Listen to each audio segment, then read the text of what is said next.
ಶ್ರೀ ಗುರುಭ್ಯೋ ನಮಃ. ಸ್ವಾಮಿಗಳು ಬಂದ ನಂತರ ಒಂದು 5-10 ನಿಮಿಷ ನಂತರ ನೀವು ಒಂದು ಹಂತದಲ್ಲಿ ನಿಲ್ಲಿಸಿ ಅವರವರ ಅನುಗ್ರಹ ಭಾಷಣವನ್ನು ಮಾಡಿ ಮತ್ತು ಅವರು 6:30ಗೆ ಪೂಜೆಗೆ ಪ್ರಾರಂಭ ಮಾಡಬೇಕು. ಆಮೇಲೆ ತಾವು ಮುಂದುವರಿಸಬೇಕು. ನಾವು ಧನ್ಯವಾದಗಳನ್ನು ನಾವು ಸಮರ್ಪಣೆ. ಶ್ರೀ ಗುರುಭ್ಯೋ ನಮಃ. ಹರಿ ಓಂ.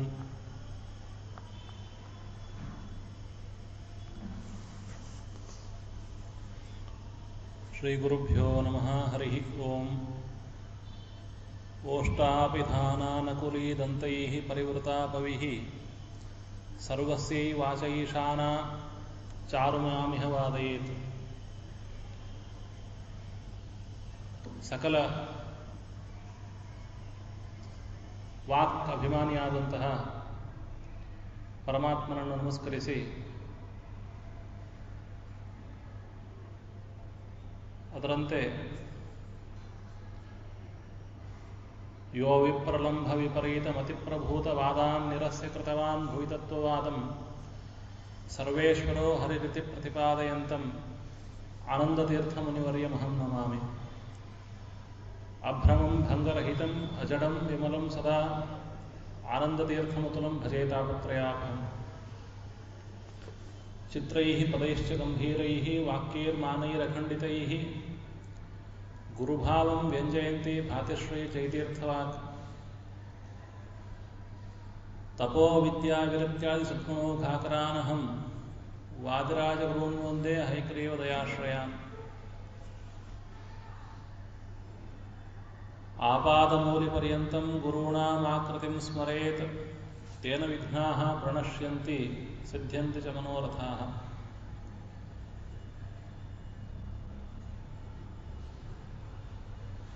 ಈ ಉಡುಪಿ ಕ್ಷೇತ್ರವಾಸಿಯಾದ ಸಕಲ ಜಗತ್ತಿಗೆ ನಾಯಕನಾದ ಶ್ರೀಕೃಷ್ಣ ಪರಮಾತ್ಮನನ್ನು ನಮಸ್ಕರಿಸಿ ಹಾಗೂ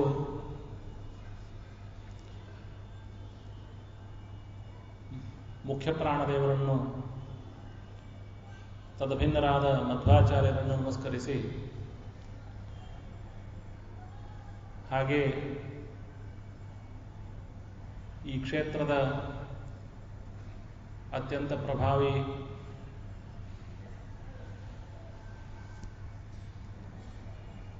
ಸ್ವಾಮಿಗಳಾದ ಶ್ರೀಮದ್ ವಾದಿರಾಜತೀರ್ಥ ಶ್ರೀಪಾದಂಗಳವರನ್ನು ಕೂಡ ನಮಸ್ಕರಿಸಿ ಪರ್ಯಾಯ ಶ್ರೀ ಕೃಷ್ಣಾಪುರ ಮಠಾಧೀಶರ ಪಾದಕಮಲಗಳಲ್ಲಿ ನನ್ನ ನಮಸ್ಕಾರಗಳನ್ನು ತಿಳಿಸಿ ಪುರುಷ ಸೂಕ್ತದ ಬಗ್ಗೆ ಕೆಲವು ಅರ್ಥಚಿಂತನೆಗಳನ್ನು ಮಾಡಬೇಕು ಎಂಬ ಉದ್ದೇಶದಿಂದ ಇಲ್ಲಿ ಬಂದಿದ್ದೇನೆ.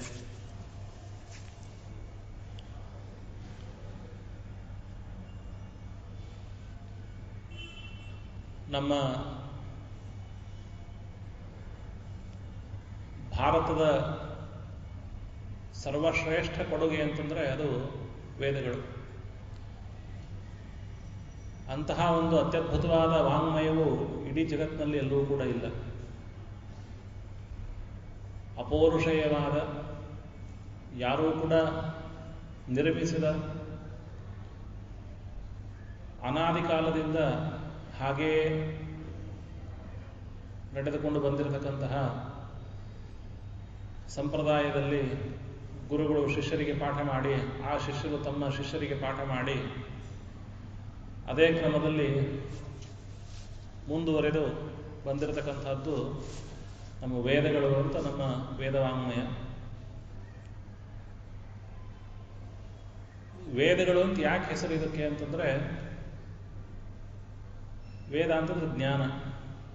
ಯಾವ ಜ್ಞಾನ ನಮಗೆ ಸ್ವಾಭಾವಿಕವಾಗಿ ಬರುವುದಿಲ್ಲವೋ ಅಂತಹ ಜ್ಞಾನವನ್ನು, ಅಂತಹ ವಸ್ತು, ಒಂದು ವಿಷಯದ ಬಗ್ಗೆ ಜ್ಞಾನವನ್ನು ಕೊಡಲಿಕ್ಕೆ ಹೊರಟಿರ್ತಕ್ಕಂಥದ್ದೇ ವೇದಗಳು. ಈ ಪ್ರಪಂಚದ ಸಾಧಾರಣವಾದ ಎಲ್ಲ ವಿಷಯಗಳು,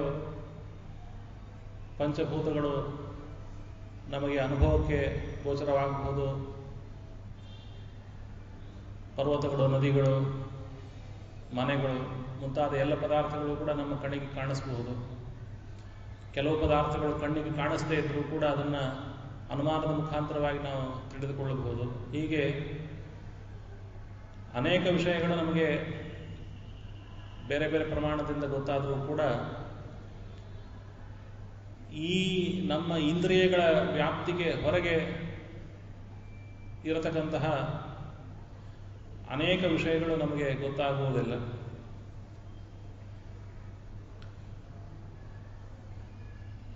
ಅಂತಹ ವಿಷಯದಲ್ಲಿ ನಾವು ನಮ್ಮ ಅನುಭವವನ್ನೇ ನಾವು ಮುಂದಿಟ್ಟುಕೊಂಡು ನಾವು ವಿತಂಡವಾದವನ್ನು ಮಾಡದೆ ನಮ್ಮ ಪ್ರಾಚೀನರಾದ ಪರಮಾತ್ಮನ ಅನುಭವವನ್ನು ಪಡೆದ, ಪರಮಾತ್ಮನನ್ನು ಸಾಕ್ಷಾತ್ತಾಗಿ ನೋಡಿ ಅವನ ಅನುಗ್ರಹವನ್ನು ಸಂಪಾದಿಸಿದ ನಮ್ಮ ಪ್ರಾಚೀನ ಋಷಿಮುನಿಗಳ ವಾಕ್ಯಗಳನ್ನು ನಾವು ಆಧಾರವಾಗಿಟ್ಟುಕೊಂಡು ನಮ್ಮ ಸಾಧನೆಯನ್ನು ನಾವು ಮುಂದುವರಿಸಬೇಕು.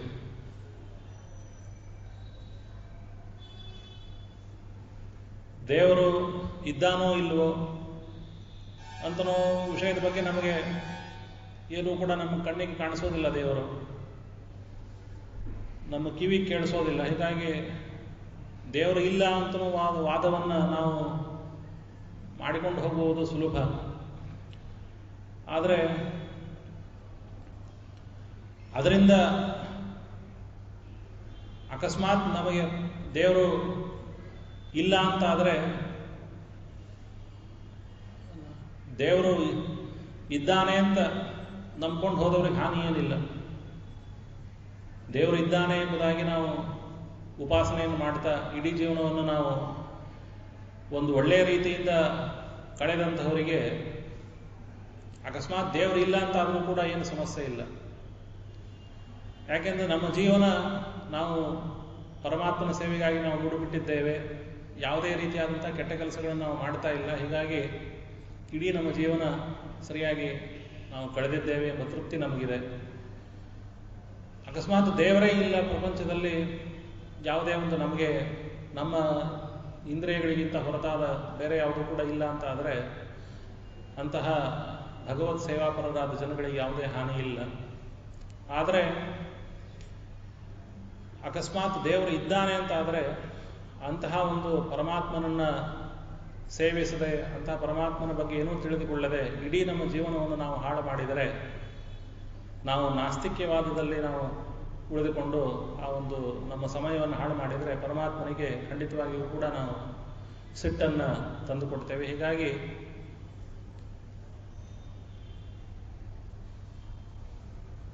ನಾವು ನಮ್ಮ ಅನುಭವವನ್ನೇ ನಾವು ಮುಂದಿಟ್ಟುಕೊಂಡು ನಾವು ವಿಪರೀತವಾದವನ್ನು ಮಾಡದೆ, ನಮ್ಮ ಪ್ರಾಚೀನರು, ನಮ್ಮ ಋಷಿಮುನಿಗಳು ಏನು ತಮ್ಮ ತೀವ್ರವಾದ ತಪಸ್ಸಿನಿಂದ ಸಮಾಧಿ ಸ್ಥಿತಿಯಲ್ಲಿ ಏನು ಕಂಡುಕೊಂಡಿರತಕ್ಕಂತಹ ಸತ್ಯಸಂಗತಿಗಳು, ಆ ಸತ್ಯಸಂಗತಿಗಳನ್ನು ನಾವು ಒಪ್ಪಿಕೊಂಡು ಆ ಸಾಧನೆಯ ಮಾರ್ಗದಲ್ಲಿ ನಾವು ಮುಂದುವರಿಯಬೇಕು. ಇದು ನಮ್ಮ ಪ್ರಾಚೀನ ಭಾರತೀಯ ದೃಷ್ಟಿಕೋನ. ಹೀಗಾಗಿ ನಮ್ಮ ಪ್ರಾಚೀನ ಭಾರತೀಯ ಋಷಿಮುನಿಗಳ ವಾಣಿಯೇ ವೇದಗಳು. ಋಗ್ವೇದ, ಯಜುರ್ವೇದ, ಸಾಮವೇದ, ಅಥರ್ವವೇದ ಎಂಬುದಾಗಿ 4 ವೇದಗಳಿವೆ. ಆ 4 ವೇದಗಳಲ್ಲೂ ಕೂಡ ಒಂದೊಂದು ವೇದದಲ್ಲೂ ಕೂಡ ಸಂಹಿತ, ಬ್ರಾಹ್ಮಣ, ಆರಣ್ಯಕ, ಉಪನಿಷತ್ತು ಎಂಬುದಾಗಿ 4 ವಿಧಗಳು. ತುಂಬ ವಿಸ್ತಾರವಾದ ವೇದರಾಶಿ. ಋಗ್ವೇದದ 24 ಬಗೆ, ಯಜುರ್ವೇದದ 101 ಬಗೆ, ಸಾಮವೇದದ 1000 ಬಗೆ, ಅಥರ್ವವೇದದ 12 ಬಗೆ. ಹೀಗೆ ವೇದರಾಶಿ ತುಂಬ ದೊಡ್ಡದಾದ್ದು. ಇಡೀ ವೇದಗಳನ್ನು ನಾವು ಅರ್ಥ ಮಾಡಿಕೊಂಡು ಆ ಮಾರ್ಗದಲ್ಲಿ ನಾವು ನಡೆಯುವುದು ನಮ್ಮಂಥ ಮನುಷ್ಯ ಮಾತ್ರರಿಗೆ ಸುಲಭವಲ್ಲ. ಹೀಗಾಗಿ ಆ ವೇದಗಳಲ್ಲಿ ಯಾವುದು ತುಂಬ ಸಾರಭೂತವಾದ ಅಂಶವಿದೆಯೋ ಅಂತಹ ಸಾರಭೂತವಾದ ಅಂಶವನ್ನು ನಾವು ತಿಳಿದುಕೊಂಡು ಅದರಂತೆ ನಮ್ಮ ಉಪಾಸನೆಯನ್ನು ನಾವು, ನಮ್ಮ ಜೀವನದ ಗುರಿಯನ್ನು ನಾವು ತಲುಪಬೇಕು ಅಂತ ಇದು ನಮ್ಮ ಮಧ್ವಾಚಾರ್ಯರು ನಮಗೆ ತಿಳಿಸಿಕೊಟ್ಟಿರ್ತಕ್ಕಂತಹ ಒಂದು ಅತ್ಯುತ್ತಮವಾದ ಮಾರ್ಗ. ಹೀಗಾಗಿ ಸಕಲ ವೇದಗಳಲ್ಲಿ ಸಾರಭೂತವಾದ್ದು ಯಾವುದಿದೆ ಅಂತ ಕೇಳಿದರೆ ಅದು ಪುರುಷ ಸೂಕ್ತ.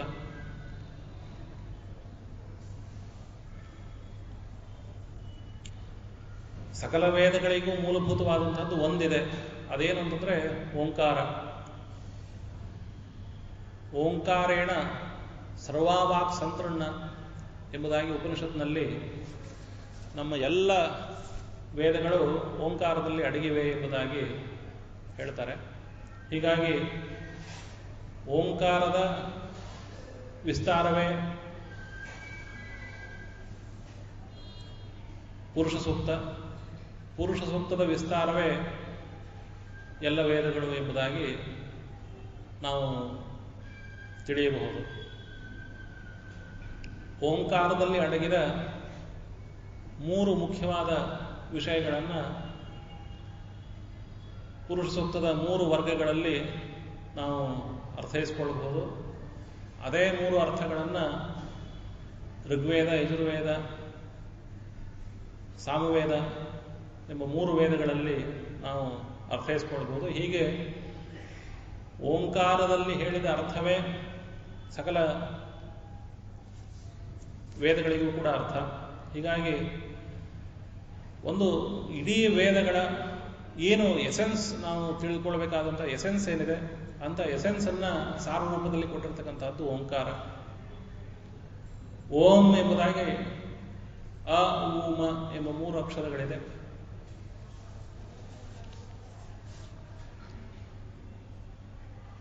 ಮೂರೇ 3 ಅಕ್ಷರಗಳಲ್ಲಿ ಹೇಗೆ ಇಡೀ ವೇದಾರ್ಥ ಅಡಗಿದೆ ಎಂಬುದಾಗಿ ಒಂದು ಸ್ವಾರಸ್ಯಪೂರ್ಣವಾದಂತಹ ವಿಷಯ.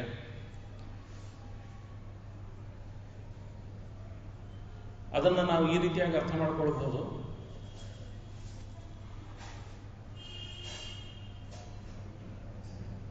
ಪರಮಾತ್ಮನ ಅತ್ಯಂತ ಅಧಿಕತ್ವ, ಪರಮಾತ್ಮನ ಅತಿಶಯ, ಯಾವ ಜೀವಿಗಳಲ್ಲೂ ಇಲ್ಲದೇ ಇರುವ ಅತಿಶಯ, ಅದು ಅ ಎಂಬುದಾಗಿ ಅಕಾರದಿಂದ ವಾಚ್ಯವಾಗಿದೆ.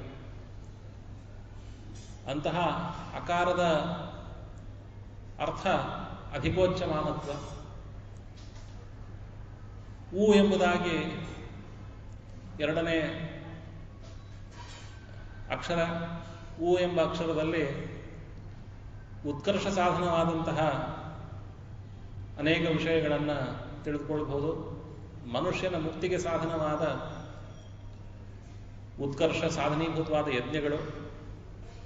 ಹೀಗಾಗಿ ಉ ಎಂಬುದಾಗಿ ಹೇಳಿದಾಗ ಆ ಉತ್ಕರ್ಷ ಸಾಧನೀಭೂತವಾದ ಯಜ್ಞಗಳು ಅರ್ಥ ಆಗುತ್ತೆ. ಮ ಎಂಬುದಾಗಿ 3ನೇ ಅಕ್ಷರವನ್ನು ತಿಳಿದುಕೊಂಡಾಗ ಆ 3ನೇ ಅಕ್ಷರದ ಅರ್ಥ ಮಿತಿ ಅಂತಂದರೆ ಜ್ಞಾನ. ಆ ಪರಮಾತ್ಮನ ಜ್ಞಾನ, ಪರಮಾತ್ಮನ ಜ್ಞಾನದಿಂದ ಸಾಧ್ಯವಾದಂತಹ ಮೋಕ್ಷ. ಹೀಗೆ 3 ಅಕ್ಷರಗಳಲ್ಲಿ ಪರಮಾತ್ಮನ ಸರ್ವೋತ್ಕರ್ಷ ಹಾಗೂ ಪರಮಾತ್ಮನ ಉತ್ಕರ್ಷ ಪ್ರಾಪ್ತಿಗೆ ಸಾಧನೀಭೂತವಾದ ಪರಮಾತ್ಮನ ಉತ್ಕರ್ಷ ಮತ್ತು ನಮ್ಮ ಉತ್ಕರ್ಷಕ್ಕೆ ಸಾಧನೀಭೂತವಾದ ಯಜ್ಞಗಳು, ಮತ್ತು ಮ ಎಂದರೆ ಜಗತ್ತಿನ ನಿರ್ಮಾಣ. ನೋಡಿ, ನಿರ್ಮಾಣ ಅಂತನಲ್ಲೂ ಕೂಡ ನಿರ್ಮಾಣ, ಮಾಣ, ಮ ಅಂತನೋದೇ ಮಾನದ ಅರ್ಥವನ್ನು ಹೇಳ್ತಾ ಇದೆ. ಅದಕ್ಕೆ ಅಂತದ್ದು ಉಪಸರ್ಗ ಮಾತ್ರ ಅದು. ಹೀಗಾಗಿ ಇಡೀ ಜಗತ್ತಿನ ಸೃಷ್ಟಿ ಮತ್ತು ಆ ಒಂದು ಪರಮಾತ್ಮನ ಪ್ರಾಪ್ತಿಗೆ ಸಾಧನವಾದಂತಹ ಜ್ಞಾನ, ಜ್ಞಾನದಿಂದ ಪರಮಾತ್ಮನ ಪ್ರಾಪ್ತಿ ಹೇಗಾಗುತ್ತೆ ಅಂತ ಅನ್ನೋದು, ಇಷ್ಟು 4 ವಿಷಯಗಳನ್ನು ನಾವು ಓಂ ಎಂಬ ಒಂದು ಸಣ್ಣ ಓಂಕಾರದಲ್ಲಿ ಅದನ್ನು ನಾವು ತಿಳಿದುಕೊಳ್ಬಹುದು. ಓಂ ಎಂಬುದಾಗಿ ಸಣ್ಣದಾಗಿ ಕಾಣಿಸಿದರೂ ಕೂಡ ಅದರ ಅರ್ಥ ವಿಸ್ತಾರ ತುಂಬ ದೊಡ್ಡದು. ಹೀಗಾಗಿ ಅದರಲ್ಲಿ ನಾವು ಇಡೀ ವೇದಾರ್ಥಗಳನ್ನು ನಾವು ಕಂಡುಹಿಡಿಯಬಹುದು. ಇದೇ ಓಂಕಾರದ ಅರ್ಥವನ್ನು ಪುರುಷ ಸೂಕ್ತದ 3 ವರ್ಗಗಳಲ್ಲಿಯೂ ಕೂಡ ನಾವು ಕಾಣಬಹುದಾಗಿದೆ. ಅದು ಹೇಗೆ ಅಂತಂದರೆ, ಮೊದಲನೇ ವರ್ಗದಲ್ಲಿ ಪರಮಾತ್ಮ ಅತ್ಯಂತ ಅತಿಶಯಿತನಾಗಿದ್ದಾನೆ. ಸಭೂಮಿಂ ವಿಶ್ವತೋ ವೃತ್ವ ಅತ್ಯತಿಷ್ಠ ದಶಾಂಗುಲಂ. ಇಡೀ ಪ್ರಪಂಚವನ್ನು ಮೀರಿ ಮೇಲೆ ನಡೆದಿರತಕ್ಕಂತಹ ಪರಮಾತ್ಮ ಎಂಬುದಾಗಿ ಆ ಪರಮಾತ್ಮನ ಸರ್ವತೋಮುಖವಾದ ವ್ಯಾಪ್ತಿಯನ್ನು ನಾವು, ಪರಮಾತ್ಮನ ಒಂದು ಅತಿಶಯಿತ ಮಹಾತ್ಮ್ಯವನ್ನು ನಾವು ಮೊದಲನೇ ವರ್ಗದಲ್ಲಿ ತಿಳಿದುಕೊಳ್ಳಬಹುದು. ಎರಡನೇ ವರ್ಗದಲ್ಲಿ ದೇವತಾಕೃತವಾದ ಯಜ್ಞ, ತೇನ ದೇವಾ ಯಜಂತ ಸಾಧ್ಯಾರುಷಯಶ್ಚಯೇ ಎಂಬುದಾಗಿ ದೇವತೆಗಳು ಸಾಧ್ಯರು ಮಾಡಿರ್ತಕ್ಕಂತಹ ಆ ಒಂದು ಉತ್ಕರ್ಷ ಪ್ರಾಪ್ತಿ ಸಾಧನವಾದ ಯಜ್ಞದ ವರ್ಣನೆ ಎರಡನೇ ಋಕ್ನಲ್ಲಿ ಬಂದರೆ, ಮೂರನೇ ವರ್ಗದಲ್ಲಿ ಜಗತ್ತಿನ ನಿರ್ಮಾಣ, ಪರಮಾತ್ಮನು ತಥಾ ಲೋಕಾನ್ ಕಲ್ಪಯನ್ ಎಂಬುದಾಗಿ ಪರಮಾತ್ಮನ ಯಾವ್ಯಾವ ಅವಯವಗಳಿಂದ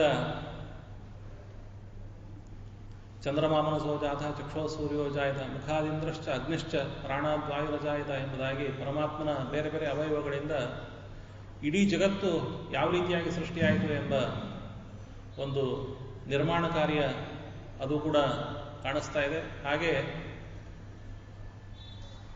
ಋಗ್ವೇದದ ಪುರುಷ ಸೂಕ್ತದಲ್ಲಿ ಇಲ್ಲದೇ ಇರುವ ವಿಶೇಷಗಳು ಯಜುರ್ವೇದದ ಪುರುಷ ಸೂಕ್ತದಲ್ಲಿ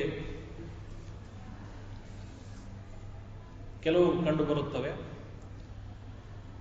ಅದೇನು ಅಂತಂದ್ರೆ, ವೇದಾಹಮೇತಂ ಪುರುಷಂ ಮಹಾಂತಂ ಆದಿತ್ಯವರ್ಣಂ ತಮಸಸ್ತುತಾರೆ ಸರ್ವಾಣಿ ರೂಪಾಣಿ ವಿಚಿತ್ಯ ಧೀರ ನಾಮಾನಿ ಕೃತ್ವ ಅಭಿವದನ್ಯದಾಸ್ತೆ. ವೇದಾಹಮೇತಂ ಪುರುಷಂ ಮಹಾಂತಂ ಆದಿತ್ಯವರ್ಣಂ ತಮಸಃ ಪರಸ್ತಾತ್ ಎಂಬುದಾಗಿ ಪರಮಾತ್ಮನ ಒಂದು ನಮ್ಮ ಜಗತ್ತಿನ ಕತ್ತಲೆಯಿಂದ ದೂರ ಇರತಕ್ಕಂತಹ ಪರಮಾತ್ಮನ ಸುಂದರವಾದ ರೂಪದ ಅಪರೋಕ್ಷವನ್ನು ಈ ಯಜುರ್ವೇದದ ಮಂತ್ರವು ತಿಳಿಸಿಕೊಡ್ತಾ ಇದೆ. ಹೀಗಾಗಿ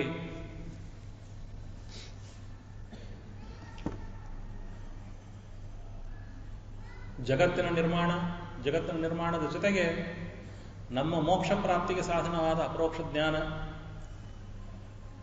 ತದನಂತರದಲ್ಲಿ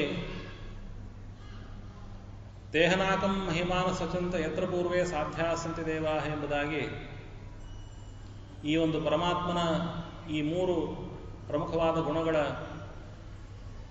ಜ್ಞಾನವಾದಾಗ ಕಡೆಗೆ ಆಗ್ತಕ್ಕಂತಹ ಮೋಕ್ಷದ ವರ್ಣನೆಯೂ ಕೂಡ ಈ ಪುರುಷ ಸೂಕ್ತದಲ್ಲಿ ಬಂದಿದೆ. ಇಂತಹ ಒಂದು ಪುರುಷ ಸೂಕ್ತದ ಮೂರು ವರ್ಗಗಳಲ್ಲಿ ಬಂದಿರತಕ್ಕಂತಹ ವಿಷಯಗಳನ್ನು ನಾವು ಮೂರು ವೇದಗಳಲ್ಲಿಯೂ ಕೂಡ ಕಾಣಬಹುದು. ಅದು ಹೇಗೆ ಅಂತಂದ್ರೆ, ಋಗ್ವೇದದಲ್ಲಿ ಪ್ರಧಾನವಾಗಿ ನಮಗೆ ಕಂಡು ಬರತಕ್ಕಂಥದ್ದು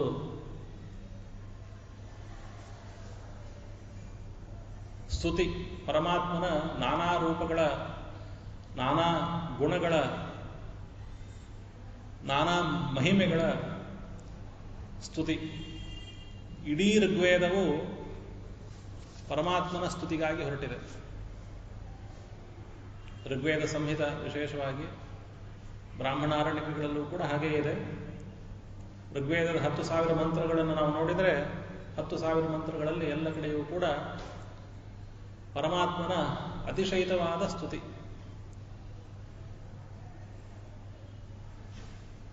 ಒಂದೊಂದು ರೂಪಗಳಿಂದ, ಅಗ್ನಿ ಇರಬಹುದು, ವಾಯು ಇರಬಹುದು, ಇಂದ್ರ ಇರಬಹುದು, ಯಮ ಇರಬಹುದು, ಮಾತರಿಶ್ವ ಇರಬಹುದು, ವಿಶ್ವೇ ದೇವತೆಗಳು, ಅಶ್ವಿನಿ ದೇವತೆಗಳು, ಹೀಗೆ ಪರಮಾತ್ಮನ ಅನೇಕ ರೂಪಗಳ ವರ್ಣನೆ ಅಂತನ್ನೋದು ನಮಗೆ ಪುರುಷ ಸೂಕ್ತದಲ್ಲಿ ಏನು ವರ್ಣಿತವಾಗಿದೆ. ಅಂತಹ ಒಂದು ಅತಿಶಯಿತವಾದ ರೂಪಗಳ ವರ್ಣನೆಯೇ ನಮಗೆ ಇಡೀ ಋಗ್ವೇದದ ನಾನಾ ಮಂತ್ರಗಳಲ್ಲಿ ಕಂಡುಬರ್ತಾ ಇದೆ. ಹೀಗಾಗಿ ಪರಮಾತ್ಮನ ಅಧಿಕೋಚ್ಚಮಾನತ್ವ ಎಂಬ ಅಕಾರಾರ್ಥ ನಮ್ಮ ಸಕಲ ವೇದಗಳಲ್ಲಿ, ವಿಶೇಷವಾಗಿ ಋಗ್ವೇದದಲ್ಲಿ ಕಂಡು ಬರ್ತಾ ಇದೆ. ಇನ್ನು ಎರಡನೆಯದಾದ ಯಜುರ್ವೇದದಲ್ಲಿ ವಿಶೇಷವಾಗಿ ಯಜ್ಞಯಾಗಗಳ ಪ್ರಕ್ರಿಯೆಯನ್ನು ವರ್ಣನೆ ಮಾಡಿದ್ದಾರೆ. ಹೀಗಾಗಿ ಯಜ್ಞಯಾಗಗಳನ್ನು ನಾವು ಮಾಡುವುದರ ಮುಖಾಂತರವಾಗಿ ನಮ್ಮ ಮನುಷ್ಯ ಜೀವನದ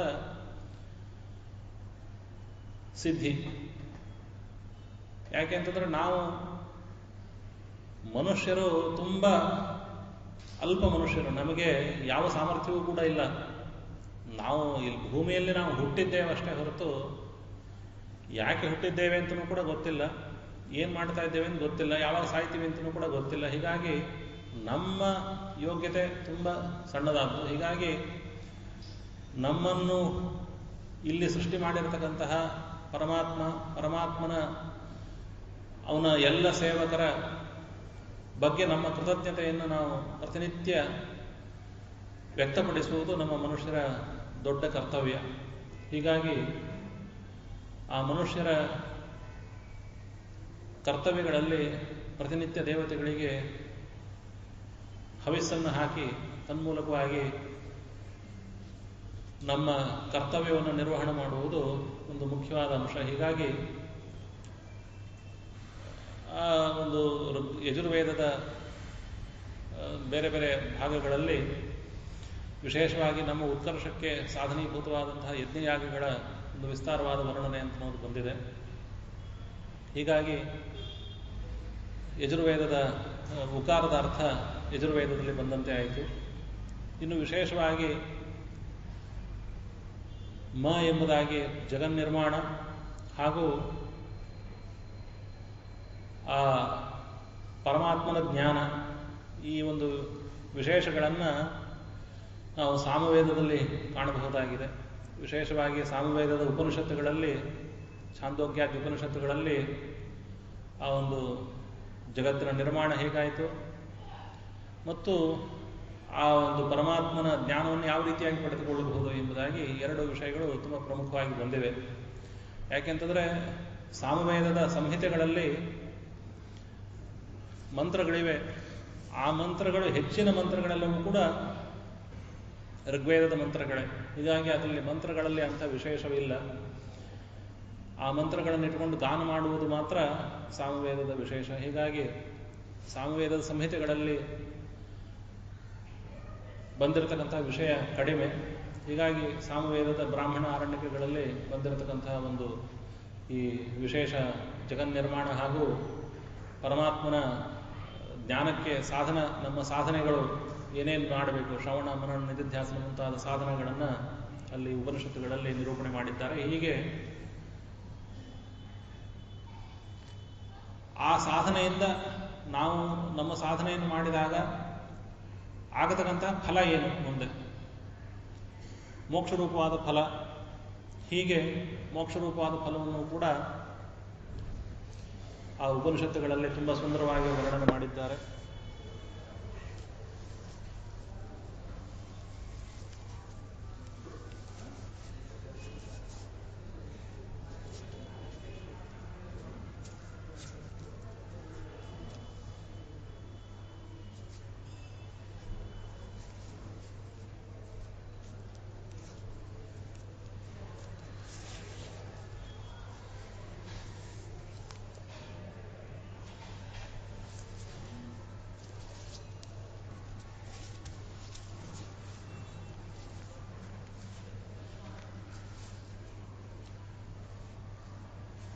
ಮತ್ತೊಮ್ಮೆ ಪರ್ಯಾಯ ಶ್ರೀ ಕೃಷ್ಣಾಪುರ ಮಠದ ಶ್ರೀಪಾದಂಗಳವರ ದಿವ್ಯ ಚರಣಾರವಿಂದಗಳಲ್ಲಿ ನಮಸ್ಕಾರವನ್ನು ಸಲ್ಲಿಸುತ್ತಾ ನನ್ನ ಮಾತುಗಳನ್ನು ಮುಂದುವರಿಸ್ತೇನೆ.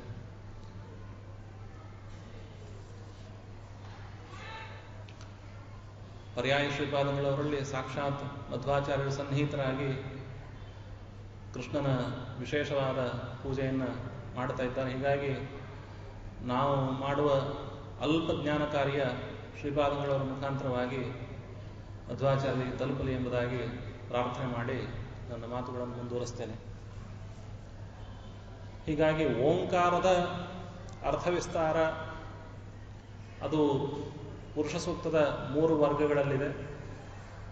ಆ ಪುರುಷ ಸೂಕ್ತದ ಅರ್ಥವಿಸ್ತಾರವೇ 3 ವೇದಗಳಲ್ಲಿದೆ. ಹೀಗಾಗಿ ಅತ್ಯಂತ ಸಂಕ್ಷಿಪ್ತವಾಗಿ ನಮಗೆ ಎಲ್ಲ ವಿಷಯಗಳನ್ನು ತಿಳಿದುಕೊಳ್ಳಬೇಕು ಅಂತಂದ್ರೆ ಓಂಕಾರ. ಓಂಕಾರದ ಸ್ವರೂಪ ತುಂಬ ಸಣ್ಣದು, ಆದರೆ ಅರ್ಥವಿಸ್ತಾರ ತುಂಬ ದೊಡ್ಡದು. ಅದನ್ನ ತಿಳಿದುಕೊಳ್ಳುವ ಯೋಗ್ಯತೆ ನಮಗಿಲ್ಲ. ಹೀಗಾಗಿ ಪುರುಷ ಸೂಕ್ತದ ಮುಖಾಂತರವಾಗಿ ಅದರ ಒಂದು ವ್ಯಾಪ್ತಿಯನ್ನು, ಅದರ ಅರ್ಥವಿಸ್ತಾರವನ್ನು ನಾವು ತಿಳಿದುಕೊಳ್ಳಬಹುದಾಗಿದೆ. ಹೀಗಾಗಿ ಈ ಪುರುಷ ಸೂಕ್ತದ ಬಗ್ಗೆ ಕೆಲವು ವಿಷಯಗಳನ್ನು ಸಂಕ್ಷಿಪ್ತವಾಗಿ ನನಗೆ ಎಷ್ಟಾಗುತ್ತೋ ಅಷ್ಟು ಅದನ್ನು ನಾನು ನಿರೂಪಣೆ ಮಾಡಲಿಕ್ಕೆ ಪ್ರಯತ್ನ ಪಡ್ತೇನೆ. ಅಲ್ಲಿ 3 ವೇದಗಳಲ್ಲಿ ಪುರುಷ ಸೂಕ್ತದ 3 ವರ್ಗಗಳು ಹಾಗೂ 3 ವೇದಗಳು ಎಂಬುದಾಗಿ ಪ್ರಸಕ್ತಿವಾಯಿತು. ವೇದಗಳು 4. ಹಾಗಾದರೆ ಪುರುಷ ಸೂಕ್ತದ 3 ವರ್ಗಗಳಿಗೂ 4 ವೇದಗಳಿಗೂ ಏನು ಸಂಬಂಧ ಅಂತ ಪ್ರಶ್ನೆಯೂ ಕೂಡ ಬರಬಹುದು. ಆದರೆ ಅದಕ್ಕೊಂದು ಸಮಾಧಾನ ಹೀಗೆ ಚಿಂತನೆ ಮಾಡಬಹುದು. ಪುರುಷ ಸೂಕ್ತದ ಅರ್ಥವಿಸ್ತಾರವೇ 4 ವೇದಗಳಲ್ಲೂ ಕೂಡ ಬಂದಿದೆ. ಹಾಗಾದ್ರೆ 4ನೇ ವೇದದ ಪರಿಗ್ರಹಣ ಯಾಕೆ ಮಾಡ್ತಾ ಇಲ್ಲ? 4ನೇ ವೇದದ ಒಂದು ಅಥರ್ವ ವೇದದ ಸ್ವರೂಪವನ್ನು ಯಾಕೆ ಚಿಂತನೆ ಮಾಡ್ತಾ ಇಲ್ಲ ಅಂತ ಕೇಳಿದರೆ, ಅಥರ್ವ ವೇದದ ಸ್ವರೂಪ ಋಗ್ವೇದದ ಸ್ವರೂಪಕ್ಕಿಂತ ಭಿನ್ನವಲ್ಲ. ಹೇಗೆ ಸಾಮವೇದದ ಸಂಹಿತಾ ಭಾಗ ಹೆಚ್ಚಿನ ಮಂತ್ರಗಳು ಅದು ಋಗ್ವೇದದ ಮಂತ್ರಗಳೇ ಆಗಿವೆ, ಹಾಗೆ ಅಥರ್ವ ವೇದವೂ ಕೂಡ ಅವೆಲ್ಲವೂ ಕೂಡ ಋನ್ಮಂತ್ರಗಳೇ ಅವು. ಅದರ ಒಂದು ಭಾಷಾ ದೃಷ್ಟಿಯಿಂದ ನೋಡಿದಾಗಲೂ ಕೂಡ ಎಲ್ಲ ಋಕ್ಕುಗಳು. ಹೀಗೆ 4 ವೇದಗಳಲ್ಲೂ ಕೂಡ ಈ ಪುರುಷ ಸೂಕ್ತದ 3 ವರ್ಗಗಳ ವಿಸ್ತಾರವೇ ಬಂದಿದೆ. ಅದನ್ನು ಯಥಾಶಕ್ತಿ ನಾನು ಹೇಳಲಿಕ್ಕೆ ಪ್ರಯತ್ನ ಪಡ್ತೇನೆ.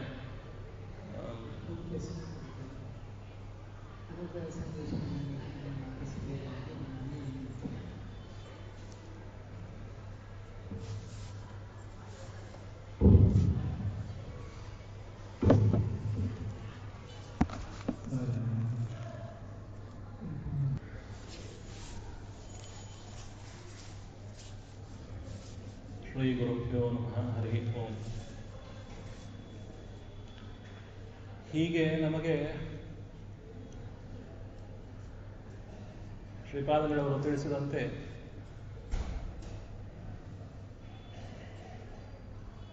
ಸಕಲ ವೇದಗಳ ಸಾರಭೂತವಾದಂಥದ್ದು ಪುರುಷ ಸೂಕ್ತ. ಆದ್ರಿಂದ ಪುರುಷ ಸೂಕ್ತವನ್ನ ಹೇಳದೆ ಯಾರೂ ಕೂಡ ಪೂಜೆಯನ್ನ ಮಾಡಲಿಕ್ಕೆ ಸಾಧ್ಯವಿಲ್ಲ. ಪ್ರತಿನಿತ್ಯ ಪುರುಷ ಸೂಕ್ತವನ್ನ ಎಲ್ಲರೂ ಕೂಡ ಹೇಳಲೇಬೇಕು. ಇದು ನಿಯಮ. ಇದು ಎಷ್ಟು ಅಂತಂದ್ರೆ, ವೈಷ್ಣವರು ವಿಷ್ಣುವಿನ ದೇವಸ್ಥಾನಗಳಲ್ಲಿ ಈ ಪುರುಷ ಸೂಕ್ತದಿಂದ ಪೂಜೆಯನ್ನು ಮಾಡುವುದು ಸ್ವಾಭಾವಿಕವೇ.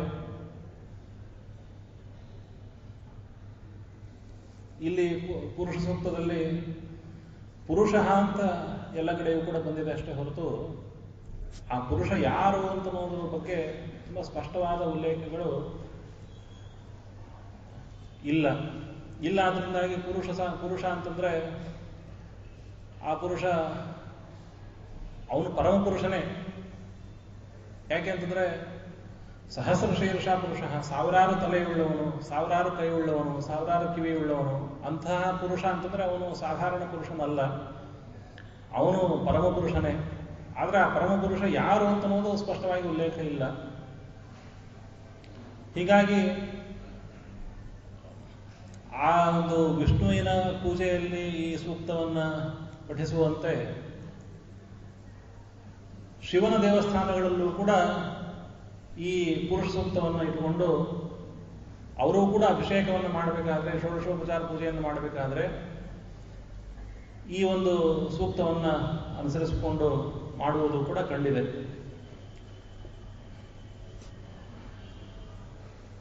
ಆದರೆ ಅಲ್ಲಿ ಪುರುಷ ಸೂಕ್ತವು ವಿಷ್ಣುಪರ ಅಂತನ್ಲಿಕ್ಕೆ ಅನೇಕ ಸ್ಪಷ್ಟವಾದ ಮಾತುಗಳಿದೆ. ಆದರೆ ಅದಿಲ್ಲ ಅಂತ ಅಂದ್ಕೊಂಡು ಅವರು ಮಾಡ್ತಕ್ಕಂಥದ್ದು. ಆದರೂ ಕೂಡ ಇಡೀ ಭಾರತದಲ್ಲಿ ಎಲ್ಲ ದೇವಸ್ಥಾನಗಳಲ್ಲಿ, ಎಲ್ಲ ಆಚಾರ ವಿಚಾರಗಳಲ್ಲಿ ಪ್ರಧಾನವಾಗಿ ಉಪಯೋಗಿಸ್ತಕ್ಕಂತಹ ಒಂದೇ ಒಂದು ಸೂಕ್ತ ಅಂತಂದ್ರೆ ಅದು ಪುರುಷ ಸೂಕ್ತ. ನಿಮಗೆ ಸಮಗ್ರವಾಗಿ ಪೂಜೆಯ ವಿಧಾನ ಬರ್ತದೋ ಇಲ್ಲವೋ, ಬರಲಿಲ್ಲ ಬೇರೆ ಸೂಕ್ತಗಳು ಬರಲಿಲ್ಲ ಅಂತಾದ್ರೂ ಕೂಡ ಯಾವ ತೊಂದರೆಯೂ ಕೂಡ ಇಲ್ಲ. ಒಂದು ಪುರುಷ ಸೂಕ್ತವನ್ನು ಕಲಿತು ಆ ಪುರುಷ ಸೂಕ್ತದಿಂದ 16 ಮಂತ್ರಗಳು ಪುರುಷ ಸೂಕ್ತದಲ್ಲಿ, 16 ಮಂತ್ರಗಳಿಗೆ 16 ಉಪಚಾರಗಳು, ಷೋಡಶ ಉಪಚಾರ ಪೂಜೆಯನ್ನು ಇದರ ಮೂಲಕವಾಗಿ ಮಾಡಬಹುದು ಎಂಬುದಾಗಿ ನಮ್ಮ ಪ್ರಾಚೀನರು ನಮಗೆ ಕಲಿಸಿಕೊಟ್ಟಿದ್ದಾರೆ. ಹೀಗಾಗಿ ವಿಶೇಷವಾಗಿ ಎಲ್ಲರೂ ಕೂಡ ಪುರುಷ ಸೂಕ್ತವನ್ನು ಇಟ್ಟುಕೊಂಡು ಈ ಒಂದು ಪೂಜಾಧಿಕಾರಿಗಳನ್ನು ನೆರವೇರಿಸುವುದು ಕಂಡಿದೆ. ಅದು ವಿಶೇಷವಾಗಿ ಅಭಿಷೇಕಾದಿ ಸಂದರ್ಭಗಳಲ್ಲಿ ಪುರುಷ ಸೂಕ್ತವನ್ನು ಪಠಿಸುವುದು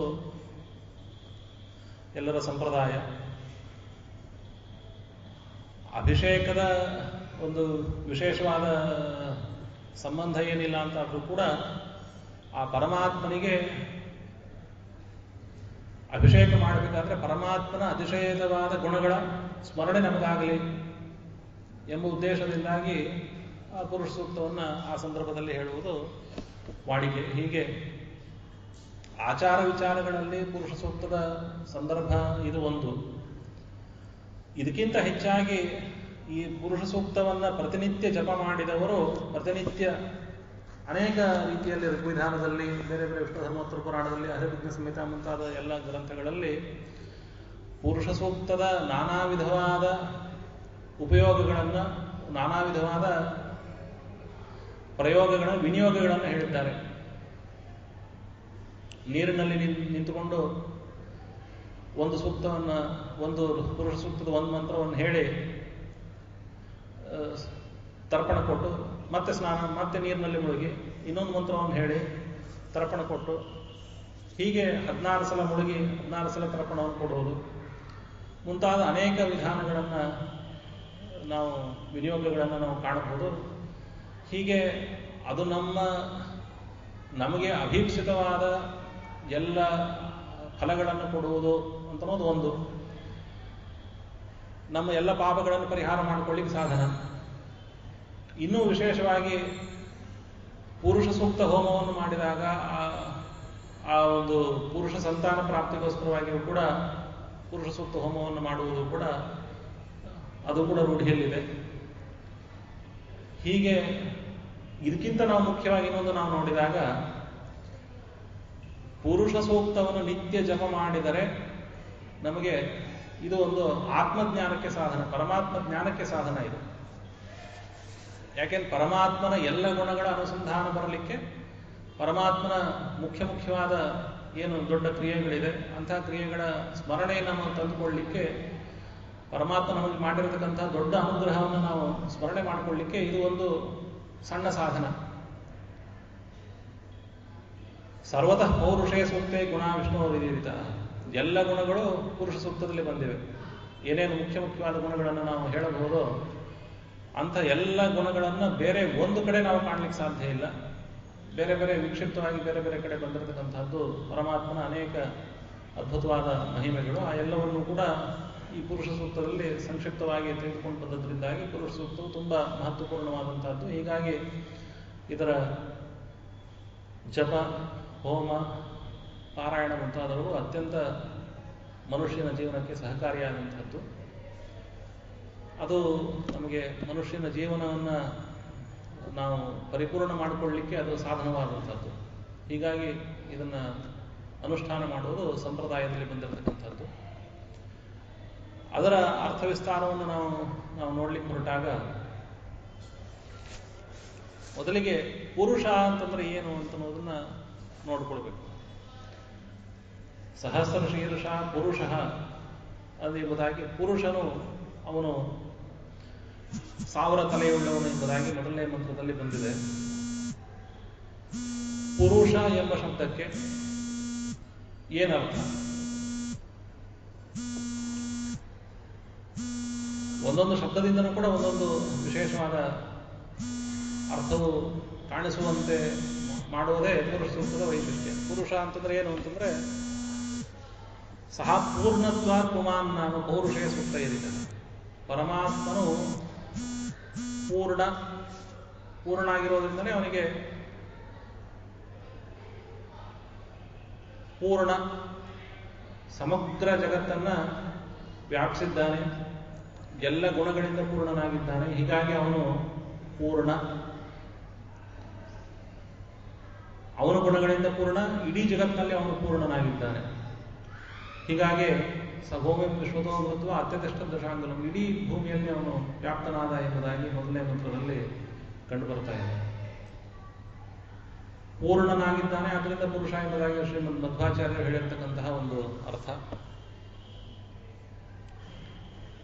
ಪುರುಷೇತೆ ಇತಿ ಪುರುಷ ಎಂಬುದಾಗಿ ಉಪನಿಷತ್ತುಗಳಲ್ಲಿ ಬಂದಿರತಕ್ಕಂಥ ಇನ್ನೊಂದು ಅರ್ಥ. ನಮ್ಮ ಎಲ್ಲ ಶರೀರಗಳಲ್ಲಿ ಪರಮಾತ್ಮನು ಇದ್ದಾನೆ. ಎಲ್ಲ ಶರೀರಗಳಲ್ಲಿ, ಪುರ ಅಂತಂದ್ರೆ ನಮ್ಮ ಶರೀರ, ನವದ್ವಾರ ಉಳ್ಳಂತಹ ಒಂದೊಂದು ಪುರಗಳು, ಆ ಎಲ್ಲ ಪುರಗಳಲ್ಲೂ ಕೂಡ ಪರಮಾತ್ಮ ಇದ್ದಾನೆ. ಹೀಗಾಗಿ ನಮ್ಮ ಇಡೀ ಪ್ರಪಂಚದ ಹೊರಗೆ ವ್ಯಾಪಿಸಿಕೊಳ್ಳುವುದಲ್ಲದೆ ಪ್ರತಿಯೊಬ್ಬ ಜೀವಿಗಳ ಹೃದಯದಲ್ಲಿ ಇದ್ದುಕೊಂಡು ಆ ಜೀವಿಗಳ ಎಲ್ಲ ರೀತಿಯಾದ ಕ್ರಿಯೆಗಳನ್ನು, ಎಲ್ಲ ರೀತಿಯಾದ ಜೀವನವನ್ನು ನಡೆಸಿಕೊಡ್ತಕ್ಕಂತಹ ಒಂದು ಅತ್ಯದ್ಭುತವಾದ ಪರಮಾತ್ಮನ ಗುಣ, ಅದು ಪುರುಷೇತೆ ಎಂಬುದಾಗಿ ಕಾಣಿಸ್ತಾ ಇದೆ. ಪುರುಷೇತೆ, ಎಲ್ಲ ಪುರಗಳು, ಎಲ್ಲ ದೇಹಗಳು ಪುರುಷೇತೆ ಎಂಬುದಾಗಿ ಪರಮಾತ್ಮನ ಇದೊಂದು ಅಸಾಧಾರಣವಾದ ಗುಣ. ಇನ್ನೊಂದು ತೈತ್ರಿ ಆರಣ್ಯಕದಲ್ಲಿ ಪೂರ್ವಮೇವ ಅಹಮಾಸಂ ಎಂಬುದಾಗಿ, ಎಲ್ಲಕ್ಕಿಂತ ಮೊದಲು ನಾನಿದ್ದೆ ಎಂಬ ಅರ್ಥದಲ್ಲಿಯೂ ಕೂಡ ಪುರುಷ ಎಂಬ ಶಬ್ದದ ನಿರ್ವಚನ ಅಂತ ಅನ್ನೋದು ಕಂಡು ಬರ್ತಾ ಇದೆ. ಹೀಗೆ ಇಡೀ ಪ್ರಪಂಚದ ಅಂಗುಲ ಅಂಗುಲವನ್ನು ಕೂಡ ವ್ಯಾಪಿಸಿಕೊಂಡಿರತಕ್ಕಂತಹ ಒಂದು ರೂಪ, ನಮ್ಮ ಪ್ರತಿಯೊಬ್ಬ ಜೀವಿಗಳಲ್ಲೂ ಇರತಕ್ಕಂತಹ, ಪ್ರತಿಯೊಬ್ಬ ಜೀವಿಗಳ ಹೃದಯದಲ್ಲಿ, ಅವನ ಸ್ವರೂಪದಲ್ಲಿ, ಅವನ ದೇಹದಲ್ಲಿ ಇರತಕ್ಕಂತಹ ಒಂದು ರೂಪ. ಹಾಗೆ ಅನಾದಿ ಕಾಲದಿಂದ ಇಡೀ ಪ್ರಪಂಚವನ್ನು ಸೃಷ್ಟಿ ಮಾಡಿ ಅದರ ಸಂಹಾರವನ್ನು ಮಾಡಿ, ಈ ಒಂದು ಜಗತ್ತಿನ ರಚನೆಯನ್ನು ಮತ್ತು ಸಂಹಾರವನ್ನು ಮಾಡಿ ತನ್ಮೂಲಕವಾಗಿ ಜೀವಿಗಳ ಸಾಧನೆಗೆ ಅನುಕೂಲ ಮಾಡತಕ್ಕಂತಹ ಇನ್ನೊಂದು ಪರಮಾತ್ಮನ ವಿಶೇಷವಾದ ಗುಣ. ಹೀಗೆ 3 ಗುಣಗಳನ್ನು ನಾವು ಪುರುಷ ಶಬ್ದದಿಂದ ಕಾಣಬಹುದಾಗಿದೆ. ಪುರುಷ ಸೂಕ್ತವು ವಿಷ್ಣುಪರ ಅಂತನ್ನಲಿಕ್ಕೆ ಶತಪಥ ಬ್ರಾಹ್ಮಣದ ಒಂದು ವಾಕ್ಯವನ್ನು ಹೇಳಬಹುದು ಸಹ. ಅದು ಏನು ಅಂತಂದ್ರೆ, ನಾರಾಯಣ ಎಂಬ ಮಹಾಪುರುಷ ಏನಿದ್ದಾನೆ, ಇಡೀ ಪ್ರಪಂಚಕ್ಕೆ ಸೃಷ್ಟಿಯನ್ನು ಮಾಡಿರ್ತಕ್ಕಂತಹ ನಾರಾಯಣ, ಆ ನಾರಾಯಣನೇ ಈ ಒಂದು ಪುರುಷ ಸೂಕ್ತಕ್ಕೆ ಋಷಿಯಾಗಿರ್ತಕ್ಕಂಥವನು. ಆ ನಾರಾಯಣನು ಇಡೀ ಪ್ರಪಂಚವನ್ನು ನಾನು ಮೀರಿ ನಿಲ್ಲಬೇಕು ಎಂಬುದಾಗಿ ಅತಿತಿಷ್ಠೇಯಂ ಸರ್ವಾಣಿ ಭೂತಾನಿ ಎಂಬುದಾಗಿ ಚಿಂತನೆ ಮಾಡಿ ಪುರುಷ ಮೇಧವನ್ನು ಮಾಡಿದ. ಹೀಗಾಗಿ ಇಡೀ ಸಕಲ ಭೂತಗಳನ್ನು ಮೀರಿ ನಿಂತ ಅವನು. ಆದ್ದರಿಂದನೇ ಆ ಒಂದು ಪುರುಷ ಸೂಕ್ತದ ದೃಷ್ಟರು, ಪುರುಷ ಸೂಕ್ತವನ್ನು ಕಂಡಿರತಕ್ಕಂಥವನು ನಾರಾಯಣ ಎಂಬುದಾಗಿ ಗೊತ್ತಾಗ್ತಾ ಇದೆ. ಹಾಗೂ ಆ ಪುರುಷ ಸೂಕ್ತದ ಅರ್ಥ ಅತ್ಯತಿಷ್ಠ ದಶಾಂಗುಲಂ ಎಂಬುದು ಕೂಡ ಅದರಿಂದನೇ ಕೂಡ ಗೊತ್ತಾಗ್ತಾ ಇದೆ. ಇಡೀ ಪ್ರಪಂಚವನ್ನು ಮೀರಿ ನಿಲ್ಲತಕ್ಕಂತಹ ಒಂದು ಅತಿಶಯವಾದ ಪರಮಾತ್ಮನ ಗುಣವು ಕೂಡ ಅದರಿಂದನೇ ಕೂಡ ಗೊತ್ತಾಗ್ತಾ ಇದೆ. ಹೀಗೆ ಪುರುಷ ಸೂಕ್ತದ ದ್ರಷ್ಟ, ಪುರುಷ ಸೂಕ್ತದ ವಿಷ್ಣುಪರತ್ವ. ಆ ನಾರಾಯಣ ಅಂತನ್ನುವನೇ ಧರ್ಮ ಎಂಬ ಮೂರ್ತಿದೇವಿಯಲ್ಲಿ ಹುಟ್ಟಿರತಕ್ಕಂತಹ, ಧರ್ಮ ಎಂಬ ಋಷಿಯಿಂದ ಮೂರ್ತಿದೇವಿಯಲ್ಲಿ ಪರಮಾತ್ಮ ಅವತಾರ ಮಾಡಿದ ನರನಾರಾಯಣರು. ಹರಿಕೃಷ್ಣ ಮತ್ತು ಹರಿಕೃಷ್ಣ, ನರನಾರಾಯಣ ಎಂಬುದಾಗಿ 4 ರೂಪಗಳು. ಆ 4 ರೂಪಗಳಲ್ಲಿ ನರನಲ್ಲಿ ವಿಶೇಷವಾಗಿ ನರರೂಪಿಯಾದಂತಹ ನರ ಎಂಬ ಹೆಸರಿನಿಂದ ಪರಮಾತ್ಮನ ವಿಶೇಷವಾದ ಸನ್ನಿಧಾನ. ನಾರಾಯಣ ಸಾಕ್ಷಾತ್ತಾಗಿ ಪರಮಾತ್ಮನೇ ಆಗಿದ್ದಾನೆ. ಇಂತಹ ಪರಮಾತ್ಮನು ಈ ಸೂಕ್ತಕ್ಕೆ ದೃಷ್ಟ. ಆದ್ದರಿಂದನೇ ಈ ಸೂಕ್ತಕ್ಕೆ ತುಂಬ ಮಹತ್ವಪೂರ್ಣವಾದ ಸ್ಥಾನ ಬಂದಿದೆ. ಯಾಕೆಂತಂದ್ರೆ ಯಾವುದೇ ಒಂದು ಮಂತ್ರವನ್ನು ನಾವು ನೋಡಬೇಕು ಅಂತಂದ್ರೆ ಆ ಸೂಕ್ತದ ದೃಷ್ಟ ಯಾರು, ದೃಷ್ಟರು ಯಾರು ಅಂತ ನೋಡೋದ್ರ ಮೂಲಕವಾಗಿಯೂ ಕೂಡ ಅದಕ್ಕೆ ಮಹತ್ವ ಅಂತ ಒಂದು ಬರತಕ್ಕಂಥದ್ದು. ಹೀಗೆ ನಾರಾಯಣನೇ ಸಾಕ್ಷಾತ್ ದೃಷ್ಟ, ಆದ್ದರಿಂದಾಗಿ ಇದಕ್ಕೆ ಮಹತ್ವ ಬಂದಿದೆ. ಯಾಕೆಂತಂದ್ರೆ ಇಂಥ ಒಂದು ಅತ್ಯಂತ ಶ್ರೇಷ್ಠವಾದ ಸೂಕ್ತವನ್ನು ಬೇರೆ ಯಾರು ಕೂಡ ಕಾಣಲಿಕ್ಕೆ ಸಾಧ್ಯ ಇಲ್ಲ. ಆದ್ರಿಂದನೇ ಸಾಕ್ಷಾತ್ ಪರಮಾತ್ಮ ಇದನ್ನು ಸಾಕ್ಷಾತ್ಕರಿಸಿಕೊಂಡು ಅದನ್ನ ಬ್ರಹ್ಮಾದಿಗಳಿಗೆ ಉಪದೇಶ ಮಾಡಿ ತನ್ನ ಮೂಲಕವಾಗಿ ನಮ್ಮ ತನಕ ಬರುವಂತೆ ಮಾಡಿದ. ಹೀಗೆ ಅನೇಕ ಸೂಕ್ತಗಳಿದೆ ಋಗ್ವೇದದಲ್ಲಿ. ಆ ಸೂಕ್ತಗಳಿಗೆ ಬೇರೆ ಯಾರು ಕೂಡ ಋಷಿಗಳಿರೋದಿಲ್ಲ. ವಿಶ್ವಕರ್ಮ ಸೂಕ್ತವನ್ನು ಹೇಳಬೇಕು ಅಂತಂದ್ರೆ ವಿಶ್ವಕರ್ಮ ಸೂಕ್ತದಲ್ಲೂ ಕೂಡ ವಿಶ್ವಕರ್ಮ ಸೂಕ್ತಕ್ಕೆ ಯಾರು ಋಷಿ ಯಾರು ಅಂತಂದ್ರೆ ವಿಶ್ವಕರ್ಮ ಸೂಕ್ತಕ್ಕೆ ಋಷಿಯೂ ಕೂಡ ವಿಶ್ವಕರ್ಮನೇ. ವಿಶ್ವಕರ್ಮ ಸೂಕ್ತಕ್ಕೆ ದೇವತೆ ಯಾರು ಅಂತ ಕೇಳಿದ್ರೆ ಅವನು ಕೂಡ ವಿಶ್ವಕರ್ಮನೇ. ಹೀಗೆ ಅನೇಕ ಸೂಕ್ತಗಳು ಋಗ್ವೇದದಲ್ಲಿ ಕಂಡು ಬಂದಿದೆ. ಅದರಲ್ಲಿ ಪುರುಷ ಸೂಕ್ತವು ಕೂಡ, ಪುರುಷ ಸೂಕ್ತಕ್ಕೆ ಋಷಿ ಯಾರು? ನಾರಾಯಣ. ದೇವತೆ ಯಾರು? ದೇವತೆಯೂ ಕೂಡ ನಾರಾಯಣನೇ. ಹೀಗೆ ಎರಡೂ ಕೂಡ ಒಂದೇ ಆಗಿರುವುದು ಈ ಸೂಕ್ತದ ಒಂದು ವೈಶಿಷ್ಟ್ಯ. ಪುರುಷ ದೇವತಾ ಎಂಬುದಾಗಿ ಎಲ್ಲ ಕಡೆ ಕೂಡ ಹೇಳ್ತಾರೆ. ಪುರುಷನು ಕೂಡ ಯಾವ ಪುರುಷ ಅಂತಂದ್ರೆ ಆ ಪುರುಷ ನಾರಾಯಣನೇ. ಆದ್ದರಿಂದಾಗಿ ಅಂತಹ ಒಂದು ಮಹತ್ವಪೂರ್ಣವಾದ ಋಷಿ ಮತ್ತು ದೇವತೆಗಳನ್ನು ಹೊಂದಿರತಕ್ಕಂತಹ ಸೂಕ್ತ ಅದು ಪುರುಷ ಸೂಕ್ತ. ಆ ಪುರುಷ ಸೂಕ್ತದ ನಾವು ಮೊದಲನೇ ಮಂತ್ರವನ್ನು ನಾವು ನೋಡಲಿಕ್ಕೆ ಸಂಕ್ಷಿಪ್ತವಾಗಿ ಇವತ್ತು ನೋಡೋಣ. ಸಹಸ್ರ ಶೀರ್ಷ ಪುರುಷ ಸಹಸ್ರಾಕ್ಷ ಸಹಸ್ರಪಾತ್ ಸಭೂಮಿಂ ವಿಶ್ವತೋ ವೃತ್ವ ಅತ್ಯತಿಷ್ಠ ದಶಾಂಗುಲಂ ಎಂಬುದಾಗಿ ಮೊದಲನೆಯ ಮಂತ್ರ. ಸಹಸ್ರ ಶೀರ್ಷ ಪುರುಷ, ಅವನಿಗೆ ಪರಮಾತ್ಮನಿಗೆ ಈ ಪುರುಷನಿಗೆ 1,000 ತಲೆ ಇವೆ. ಕನ್ನಡದಲ್ಲಿ 1000, ಸಂಸ್ಕೃತದಲ್ಲಿ ಸಹಸ್ರ. ಹೀಗೆ 1000 ತಲೆ ಉಳ್ಳಂಥವನು. ಸಹಸ್ರಾಕ್ಷ 1000 ಕಣ್ಣುಳ್ಳವನು. ಸಹಸ್ರಪಾತ್ 1000 ಕಾಲುಳ್ಳವನು.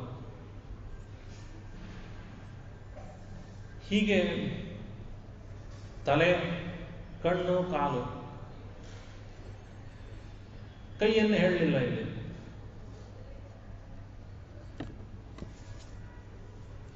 ಇದೇ ವೇದಗಳ ವೈಶಿಷ್ಟ್ಯ.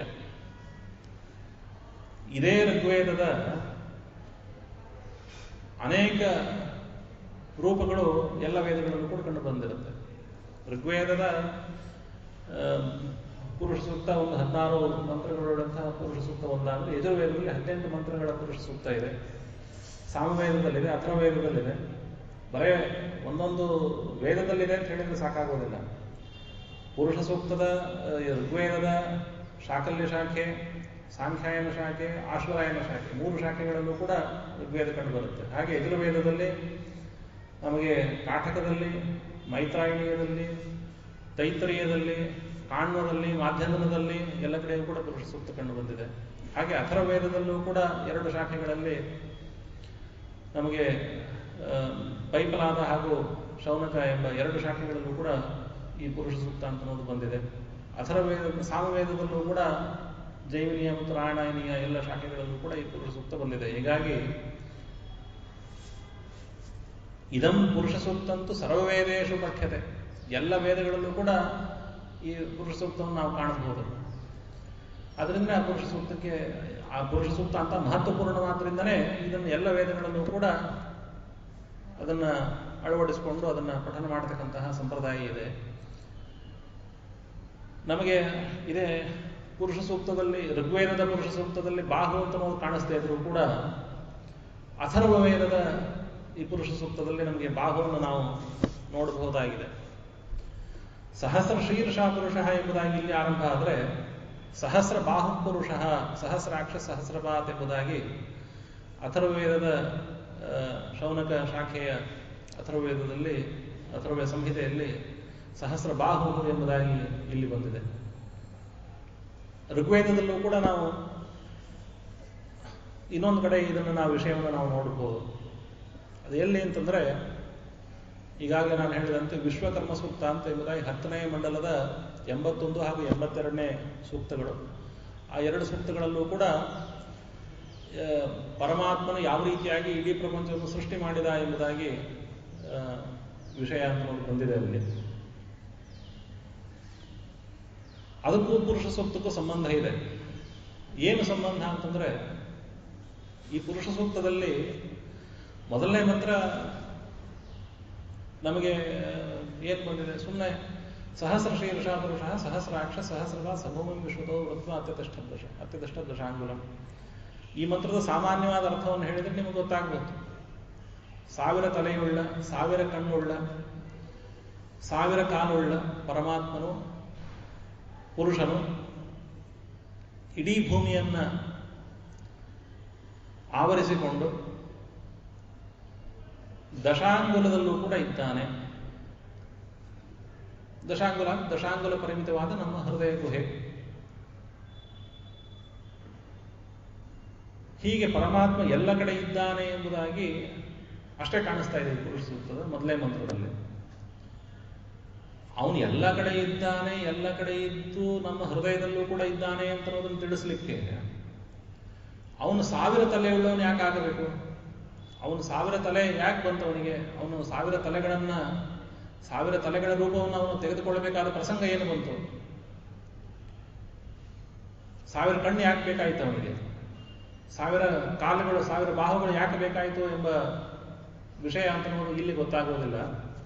ಆದರೆ ಇದು ವಿಶ್ವಕರ್ಮ ಸೂಕ್ತದಲ್ಲಿ ಗೊತ್ತಾಗುತ್ತೆ. ಆ ವಿಶ್ವಕರ್ಮ ಸೂಕ್ತದಲ್ಲಿ ಆ ವಿಶ್ವಕರ್ಮನು ಯಾವ ರೀತಿಯಾಗಿ ಸೃಷ್ಟಿ ಮಾಡಿದ ಎಂಬುದಾಗಿ ಪ್ರಶ್ನೆ ಮಾಡಿಕೊಂಡು ಅದಕ್ಕೆ ಉತ್ತರವನ್ನು ಕೊಟ್ಟರಲ್ಲಿ ವಿದ್ಯಾಮೂರ್ಣೋ ಮಹಿನಾ ವಿಶ್ವಚಕ್ಷಾಹ ಎಂಬುದಾಗಿ ಉತ್ತರವನ್ನು ಕೊಟ್ಟರು. ತದನಂತರದಲ್ಲಿ ಬರತಕ್ಕಂಥ ಪ್ರಶ್ನೆ ಏನು ಅಂತಂದ್ರೆ, ಈ ವಿಶ್ವಕರ್ಮನು ಸೃಷ್ಟಿ ಮಾಡಬೇಕಾದ್ರೆ ಇವನು ಎಲ್ಲಿ ನಿಂತುಕೊಂಡು ಸೃಷ್ಟಿ ಮಾಡಿದ? ಕಿಂಸ್ವಿದಾಸೇದ ಅಧಿಷ್ಠಾನಂ. ಇಡೀ ಪ್ರಪಂಚವನ್ನು ಏನು ಸೃಷ್ಟಿ ಮಾಡಿದ ಅಂತಂದ್ರೆ,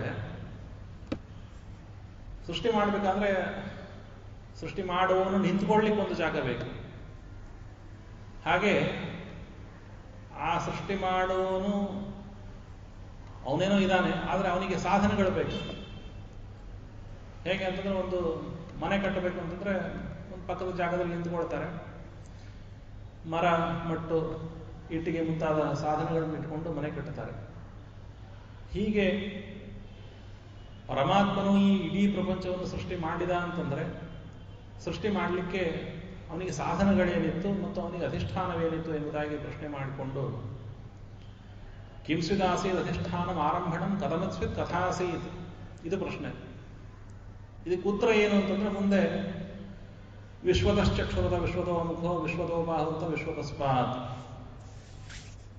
ಎಂಬುದಾಗಿ ಉತ್ತರ. ಅದರ ಅಭಿಪ್ರಾಯ ಏನಂತಂದ್ರೆ, ಅಲ್ಲಿ ಅವರೇನು ಹೇಳಿಲ್ಲ, ಅಲ್ಲಿ ಪರಮಾತ್ಮನಿಗೆ ಅಧಿಷ್ಠಾನ ಏನಿತ್ತು ಅಥವಾ ಸಾಧನೆ ಏನಿತ್ತು ಅಂತ ಅನ್ನೋದನ್ನು ಹೇಳದೆ ಈ ಪ್ರಶ್ನೆ ಕೇಳಿದ ಮರುಕ್ಷಣವೇ ಉತ್ತರವನ್ನು ಹೀಗೆ ಕೊಟ್ಟರು. ಅವನು ವಿಶ್ವತಶ್ಚಕ್ಷು ವಿಶ್ವತೋ ಮುಖ ವಿಶ್ವತೋ ಬಾಹುತ ವಿಶ್ವತಸ್ಪಾತ್, ಅವನು ಎಲ್ಲ ಕಡೆ ಅವನ ಮುಖಗಳಿದೆ, ಎಲ್ಲ ಕಡೆ ಅವನ ಕಣ್ಣುಗಳಿದೆ, ಎಲ್ಲ ಕಡೆ ಅವನ ಕಾಲುಗಳಿದೆ, ಎಲ್ಲ ಕಡೆ ಅವನ ಕೈಗಳಿದೆ. ಇಷ್ಟೇ ಉತ್ತರ ಕೊಟ್ಟರು. ಇದರಿಂದ ಅರ್ಥ ಆಗತಕ್ಕಂಥದ್ದು ಏನು ಅಂತಂದ್ರೆ, ಆ ಪರಮಾತ್ಮ ಅವನು ವಿಶ್ವತೋ ಮುಖ, ಅವನು ವಿಶ್ವತೋ ಹಸ್ತ, ವಿಶ್ವತೋ ಬಾಹು, ವಿಶ್ವತಃ ಪಾತ್. ಅವನು ನಿಂತುಕೊಳ್ಳಲಿಕ್ಕೆ ನಾವು ಬೇರೆ ಸಾಧನಗಳು ಬೇಕಾಗಿಲ್ಲ. ಅವನು ತನ್ನ ಸಾಮರ್ಥ್ಯದಿಂದ ತಾನು ಎಲ್ಲಿ ಬೇಕಾದಲ್ಲಿ ನಿಂತುಕೊಳ್ತಾನೆ. ಅವನು ತನ್ನಲ್ಲೇ ತಾನು ನಿಂತುಕೊಳ್ತಾನೆ. ಆದ್ರಿಂದಾಗಿ ಪರಮಾತ್ಮನಿಗೆ ಅಧಿಷ್ಠಾನ ಏನು ಅಂತ ಅನ್ನೋದು ಯಾರೂ ಕೇಳತಕ್ಕಂಥ ಅವಶ್ಯಕತೆ ಇಲ್ಲ. ಯಾಕೆ ಅಂತಂದ್ರೆ, ಅವನು ಅಧಿಷ್ಠಾನದ ಚಿಂತನೆ ಎಲ್ಲಿ ಬರುತ್ತೆ ಅಂತಂದ್ರೆ, ದೊಡ್ಡ ಪ್ರಪಂಚದಲ್ಲಿ ನಾವೆಲ್ಲಿ ನಿಂತುಕೊಳ್ತೀವಿ, ನಮಗೆ ಅಧಿಷ್ಠಾನದ ಚಿಂತೆ. ಇಡೀ ಪ್ರಪಂಚವನ್ನು ಆವರಿಸಿಕೊಂಡವನಿಗೆ ಅಧಿಷ್ಠಾನದ ಪ್ರಶ್ನೆಯೇ ಬರುವುದಿಲ್ಲ. ಇನ್ನು ಏನು ಪ್ರಶ್ನೆ ಬರುತ್ತೆ ಅಂತಂದ್ರೆ, ಆ ಪರಮಾತ್ಮ ಎಲ್ಲಿಲ್ಲ ಅಂತ ಪ್ರಶ್ನೆ ಬರುತ್ತೆ. ಅನಂತವಾದ ದೇಶಗಳು, ಅನಂತವಾದ ಕಾಲಗಳು, ಅದು ನಮ್ಮ ಬುದ್ಧಿಗೆ ಗೋಚರವೂ ಕೂಡ ಆಗೋದಿಲ್ಲ. ಅನಂತ ಅಂತಂದ್ರೆ ಈ ಸ್ಪೇಸ್ನ ವ್ಯಾಪ್ತಿ ಎಷ್ಟಿದೆ ಅಂತ ನಮ್ಮ ಬುದ್ಧಿಗೆ ಗೋಚರವಾಗತಕ್ಕಂತಹ ಸಂಗತಿ ಅಲ್ಲ ಇದು. ಎಷ್ಟು ದೂರ ಹೋದ್ರೂ ಹೋಗ್ತಾನೆ ಇದೆ. ಎಲ್ಲ ಕಡೆಯೂ ಕೂಡ ಪರಮಾತ್ಮ ಇದ್ದಾನೆ. ಇಡೀ ಪ್ರಪಂಚವೆಲ್ಲವೂ ಕೂಡ ಪರಮಾತ್ಮನಲ್ಲಿ ಆಧೃತವಾಗಿದೆ ಅಷ್ಟೇ. ಆದ್ದರಿಂದಾಗಿ ಪರಮಾತ್ಮನ ಅಧಿಷ್ಠಾನ ಅಷ್ಟೇ ಹೊರತು ಪರಮಾತ್ಮನಿಗೆ ಅಧಿಷ್ಠಾನ ಅಂತ ಅನ್ನೋದು ಯಾವುದೂ ಕೂಡ ಇಲ್ಲೇ ಇಲ್ಲ. ಹೀಗಾಗಿ ಪರಮಾತ್ಮನು ಅವನ ಅಧಿಷ್ಠಾನದ ಚಿಂತನೆ ಅವನಿಗೆ ಬೇಕಾಗಿಲ್ಲ. ಪರಮಾತ್ಮನಿಗೆ ಸಾಧನದ ಚಿಂತೆಯೂ ಕೂಡ ಇಲ್ಲ. ಯಾಕಿಲ್ಲ ಅಂತಂದ್ರೆ ಪರಮಾತ್ಮನು ಸ್ವತಂತ್ರ. ಅವನು ಸ್ವತಂತ್ರನಾದ್ದರಿಂದಾಗಿ ಆ ಸಾಧನಗಳನ್ನು ಕೂಡ ಅವನೇ ನಿರ್ಮಾಣ ಮಾಡಬಲ್ಲಂತಹ ಶಕ್ತಿ ಇದೆ ಅವನಿಗೆ. ನಮಗಾದರೆ ಬೇರೆಯವರು ಸಿದ್ಧಪಡಿಸಿದ ಸಾಧನಗಳನ್ನು ತೆಗೆದುಕೊಂಡು ಬಂದು ನಾವು ಬೇರೆ ಒಂದು ವಸ್ತುವನ್ನು ನಿರ್ಮಾಣ ಮಾಡಬೇಕಾದಂತಹ ಅಲ್ಪಶಕ್ತಿ ನಮ್ಮದಾದರೆ, ಪರಮಾತ್ಮನಿಗೆ ಸರ್ವಶಕ್ತಿ. ಅವನಿಗೆ ಅದರಿಂದನೇ ಅವನು ಎಲ್ಲ ಕಡೆಯೂ ಕೂಡ ಕೈಗಳು, ಎಲ್ಲ ಕಡೆಯೂ ಕೂಡ ಅವನಿಗೆ ಕಾಲುಗಳು. ಹೀಗಾಗಿ ಆ ಸಾಧನಗಳು ಅಂಥ ಸಾಧನ ಬೇಕು ಇಂಥ ಸಾಧನ ಬೇಕು ಅಂತಿಲ್ಲ. ನಾವು ಒಂದು ಮನೆ ಕಟ್ಟಬೇಕು ಅಂತಂದ್ರೆ ಮೇಲೆ ಕಾಂಕ್ರೀಟ್ ಹಾಕಬೇಕು ಅಂತಂದ್ರೆ ಒಂದನ್ನೇನೋ ಒಂದು ಆಧಾರವನ್ನಿಟ್ಟು ನಾವು ಅದರ ಮೇಲೆ ರೂಫ್ ಹಾಕ್ತೀವಿ. ಅದು ನಮ್ಮ ಅಸಾಮರ್ಥ್ಯ. ಪರಮಾತ್ಮ ಏನಂದ್ರೆ ಅಲ್ಲಿ ಮೇಲೂ ಅವನೇ ಇದ್ದಾನೆ, ಕೆಳಗೂ ಅವನೇ ಇದ್ದಾನೆ. ಅವನಿಗೆ ಅದನ್ನು ನಿಲ್ಲಿಸ್ಲಿಕ್ಕೆ ಬೇರೆ ಸಾಧನದ ಅಪೇಕ್ಷೆಯೂ ಕೂಡ ಇಲ್ಲ. ಹೀಗೆ ಆ ಪರಮಾತ್ಮನ ಒಂದು ಅತ್ಯದ್ಭುತವಾದ ಸ್ವರೂಪವನ್ನು ಹೇಳ್ತಕ್ಕಂಥ ವಿಶ್ವಕರ್ಮ ಸೂಕ್ತದಲ್ಲಿ ವಿಶ್ವದೋ ಬಾಹುರದ ವಿಶ್ವತಸ್ಪಾತ್, ಅಲ್ಲಿ ವಿಶ್ವದ ಬಾಹುವನ್ನು ಕೂಡ ಹೇಳಿದರು. ಇಲ್ಲಿ ಸಹಸ್ರಾಕ್ಷ ಎಂಬುದಾಗಿ 1000 ಕಣ್ಣುಗಳು, 1000 ಕಾಲುಗಳು, 1000 ತಲೆಗಳು ಅಂತ ಹೇಳಿದರೆ ಅಲ್ಲಿ ಅನಂತವಾದ ಕೈಗಳನ್ನು ಕೂಡ ಅಲ್ಲಿ ಹೇಳಿದ್ದಾರೆ. ಹೀಗೆ ಒಂದೇ ಸೂಕ್ತದ ಅರ್ಥವಿಸ್ತಾರವನ್ನು ನಾವು ಋಗ್ವೇದದ ಬೇರೆ ಬೇರೆ ಕಡೆ ನಾವು ನೋಡಬಹುದು. ಆದ್ರಿಂದನೇ ಇಲ್ಲೂ ಕೂಡ ಸಹಸ್ರ ಅಂತಂದ್ರೆ ಸಹಸ್ರ ಅನ್ನೋದಕ್ಕೂ ಕೂಡ ಅನೇಕ ಅರ್ಥಗಳಿದೆ. ಸಹಸ್ರ ಅಂತಂದ್ರೆ ಸಾಮಾನ್ಯವಾಗಿ ನಮಗೆ ಕಾಣಿಸ್ತಕ್ಕಂಥ ಅರ್ಥ 1000 ಎಂಬ ಅರ್ಥ. 1000 ಎಂಬುದು ಸಾಧಾರಣವಾದ ಅರ್ಥ. 100, 10, 100, 1000. ಆದರೆ ಸಹಸ್ರ ಅನ್ನೋದಕ್ಕೆ ನಾವು ಸಹಸ್ರಂ ವೈ ಭೂಮ, ಶತಪಥ ಬ್ರಾಹ್ಮಣ ಹೇಳ್ತಾ ಇದೆ. ಸಹಸ್ರಂ ವೈ ಭೂಮ, ಅಪರಿಮಿತವಾದ್ದನ್ನು ನಾವು ಹೇಳಬೇಕು ಅಂತಂದ್ರೆ 1000 ಎಂಬುದಾಗಿ ಹೇಳ್ತೇವೆ. ಎಷ್ಟು ಜನ ಬಂದಿದ್ರು? 1000 ಮಂದಿ ಬಂದಿದ್ರು. 1000 ಅಂತಂದ್ರೆ ಎಷ್ಟು ಅಂತ ಹೇಳಲಿಕ್ಕೆ ಸಾಧ್ಯ ಇಲ್ಲ. ಹೀಗಾಗಿ 1000 ಅಂತ ಶಬ್ದವನ್ನು ಬಳಸ್ತೇವೆ. ಇಲ್ಲಿ ಸಹಸ್ರ ಅಂತ ಹೇಳಿದ್ರೆ ಅಲ್ಲಿ ವಿಶ್ವತೋಮುಖ ಎಂಬುದಾಗಿ ವಿಶ್ವತಶ್ಚಕ್ಷು, ಇಲ್ಲಿ ಸಹಸ್ರಾಕ್ಷ. ಬರೇ ಒಂದು 1000 ಅಲ್ಲ, ಇಡೀ ಪ್ರಪಂಚದಲ್ಲಿ ಎಲ್ಲ ಕಡೆಯೂ ಕೂಡ ಪರಮಾತ್ಮನ ಕಣ್ಣುಗಳು.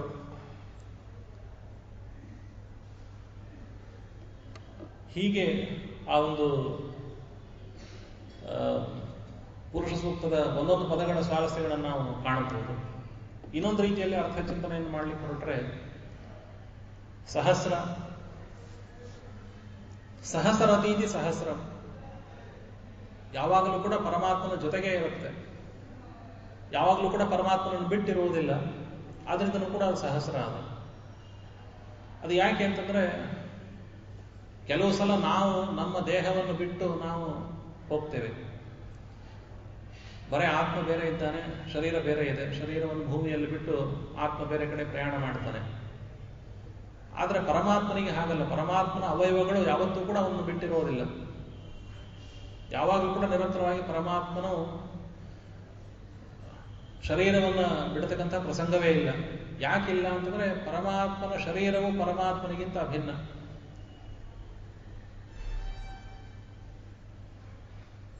ಈ ಪ್ರಪಂಚವನ್ನು ಸೃಷ್ಟಿ ಮಾಡಬೇಕಾದ್ರೆ ಅದು ನೈಯಾಯಿಕರು ದೊಡ್ಡದಾಗಿ ಒಂದು ಆಕ್ಷೇಪ ಮಾಡುತ್ತಾರೆ. ಇದೊಂದು ದೊಡ್ಡ ಲಾಜಿಕಲ್ ಕ್ವಶನ್ ಅವರಿಗೆ. ಏನು ಅಂತಂದ್ರೆ ಪರಮಾತ್ಮ ಸೃಷ್ಟಿ ಮಾಡ್ತಾನೆ, ಪರಮಾತ್ಮನಿಗೆ ಕೈ ಕಾಲಿದ್ರೆ ಸೃಷ್ಟಿ ಮಾಡ್ಲಿಕ್ಕೆ ಸಾಧ್ಯ. ಕೈಯಲ್ಲಿದೆ, ಕಾಲಿಲ್ಲಿದೆ, ಅವನಿಗೇನು ಶರೀರ ಇದೆ? ಶರೀರ ಇತ್ತು ಅಂತಂದ್ರೆ ಶರೀರದಲ್ಲಿ ಇರತಕ್ಕಂಥ ಎಲ್ಲ ಸಮಸ್ಯೆಗಳು ಪರಮಾತ್ಮನಿಗೂ ಕೂಡ ಬರುತ್ತೆ. ಅವನಿಗೂ ಕೂಡ ಹಸಿವೆ ಆಗಬೇಕು, ಅವನಿಗೂ ಕೂಡ ನಿದ್ದೆ ಬರಬೇಕು, ಅವನಿಗೂ ಕೂಡ ಶ್ರಮ ಆಗಬೇಕು. ಹಾಗಾಗಿ ಅವನಿಗೆ ಶರೀರವೇ ಇಲ್ಲ ಎಂಬ ಚಿಂತನೆಯೂ ಕೂಡ ನಮ್ಮ ದಾರ್ಶನಿಕರಲ್ಲಿದೆ.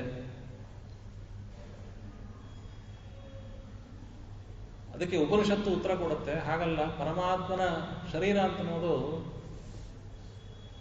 ನಮ್ಮಂತೆ ಪಾಂಚಭೌತಿಕ ಶರೀರವಲ್ಲ, ಇದು ಅಪ್ರಾಕೃತವಾದ ಶರೀರ.